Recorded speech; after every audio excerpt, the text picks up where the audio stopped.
In the late 1800s, Victorian society believed millions of women were suffering from a medical crisis they called hysteria. The symptoms were vague and endless: anxiety, irritability, sadness, disobedience, sexual desire, lack of desire, headaches, emotional outbursts, or simply wanting independence. In other words, anything men didn't understand or didn't want in a woman could be classified as hysteria. Doctors believed the cause was ancient, a wandering womb inside a woman's body. The cure would become one of the most unbelievable chapters in medical history.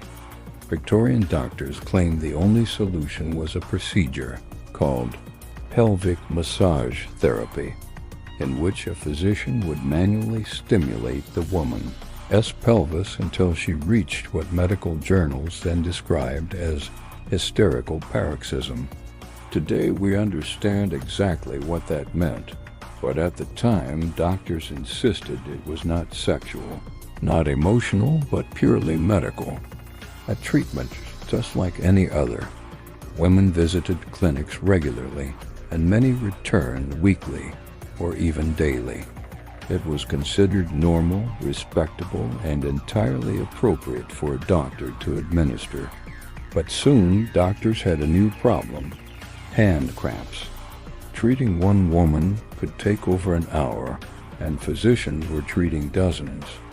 Medical journals at the time even recorded male doctors complaining about fatigue and wrist strain.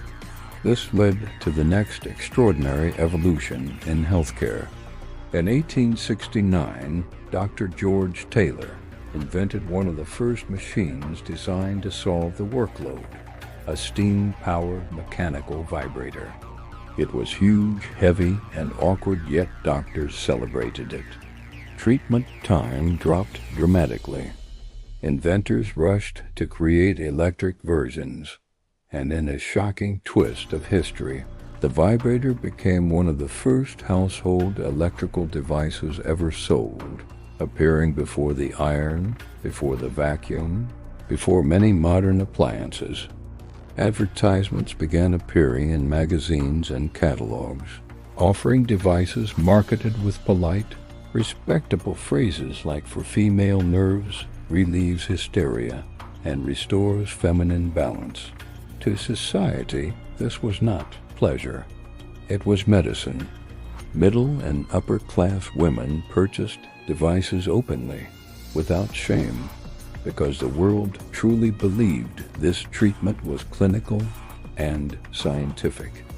Then came the turning point: Sigmund Freud. After studying hundreds of women, Freud argued that hysteria was not a physical illness at all. It was emotional, a psychological response to repression, social expectation, and the suffocating roles women were forced into. If hysteria was not a real medical illness, then the cure suddenly became something that the medical world could no longer comfortably defend. Doctors began withdrawing treatment. Advertisements quietly faded. Clinical notes disappeared. By the mid-20th century, hysteria all but vanished as a medical diagnosis. Today, historians look back with fascination and disbelief. The so-called hysteria cure tells us far more about Victorian society than about medicine.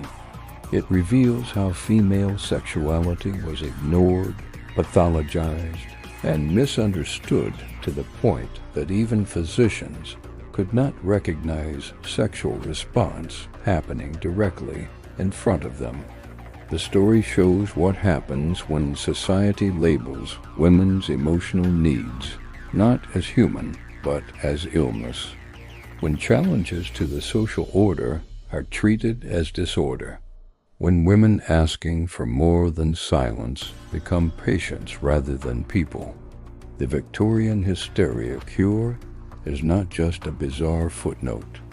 It is a window into an era terrified of female autonomy, where emotion and desire were treated as symptoms, And the cure was created not from understanding, but from refusing to understand.